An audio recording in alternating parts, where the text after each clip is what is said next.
Hello, preschool friends.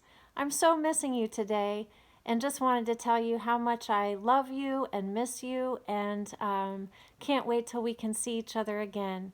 I hope you have a very happy Easter this coming Sunday.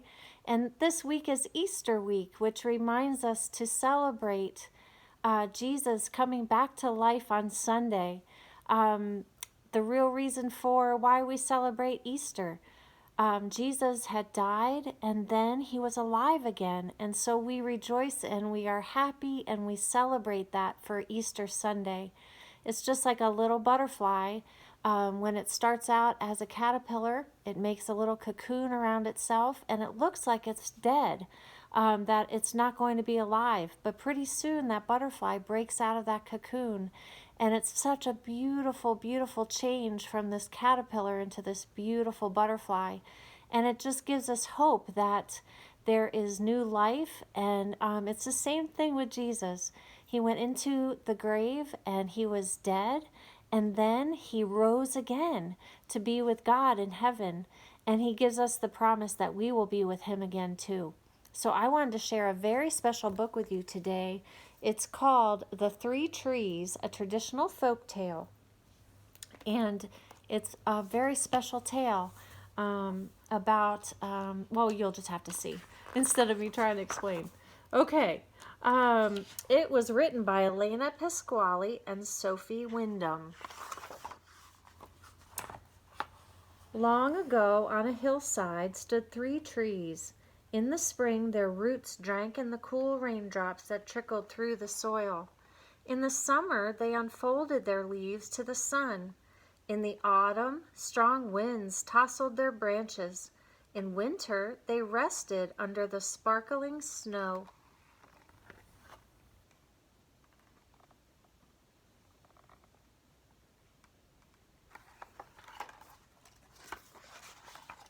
Under the cold night sky that glittered with stars, they dreamed their dreams.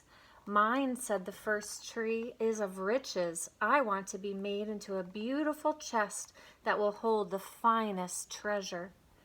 Mine, said the second, is of power. I want to be made into a proud ship in which a mighty king will travel round his domain. The third tree sighed in the breeze. I want to stay, it said quietly, here on the hillside, pointing to heaven.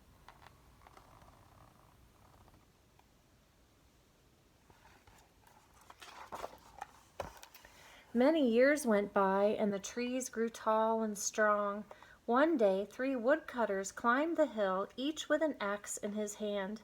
I'm ready for riches, said the first tree as it fell. I bow to the king, said the second. But the third tree shed its fragile leaves like tears. Now my dream is over, it wept as it fell to the ground.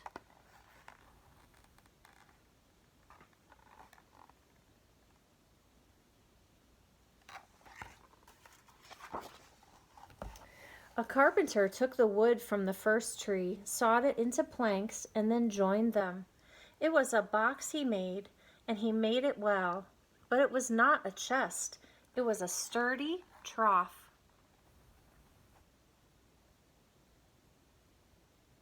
Another word for trough is manger.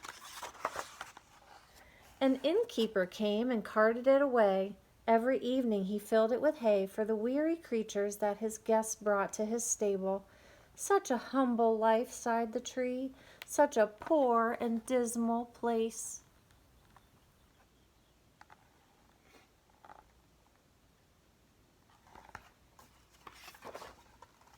One night the innkeeper led the animals aside, and a man and a woman took shelter in the stable. Gentle hands put fresh, clean straw in the trough. Then a newborn baby was laid upon it. Suddenly the first tree knew that it was holding the greatest treasure the world had ever known. Do you know who that baby is? Baby Jesus. A shipwright took the wood from the second tree. He sawed it and shaped it and smoothed it and sealed it. Was he building a ship?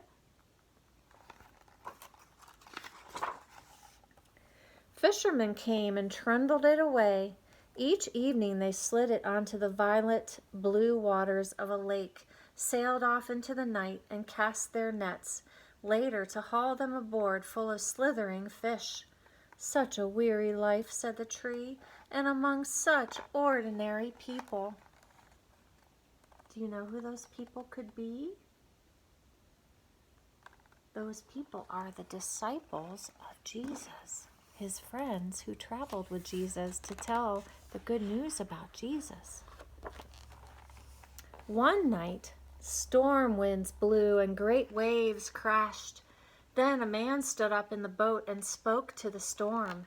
Peace, be still.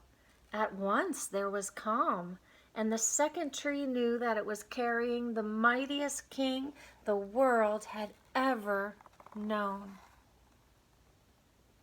You see Jesus on the boat? He calmed the seas and made the big waves stop coming up over the boat. The wood from the third tree was roughly hewn and left in a wood yard, almost forgotten. Then one day came a clamor of voices. Any wood will do, but fetch it quickly. Rough hands grasped the wood and hastily made a cross. Cruel hands forced a man onto it and nailed him there by his hands and feet. Soldiers hoisted the cross upright. There on a low, barren hilltop, the man died. Jesus was on the cross for you and me.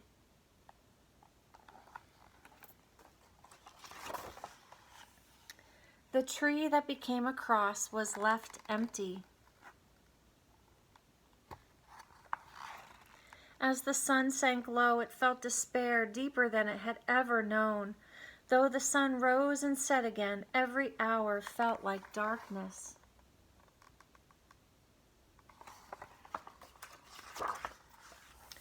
Then came a bright dawn. By a miracle, the man who had died was seen alive again. The tree that had borne his death was now a symbol of his life, and the third tree knew that it would stand forever, pointing to heaven. Look, the tree had become a cross, the cross of Jesus. And when you see a cross, it reminds you of the love Jesus has for you and for me, because he died on the cross for us so that we might be in heaven with God. And that, my friends, is the end of this beautiful book. So I hope that you take time this week to snuggle close with your grown-ups and pray and just thank Jesus for the gift that he has given us in coming back to life and promising to take us with him someday in heaven. And the promise of Easter is renewed life. I love you all, and I'll see you tomorrow.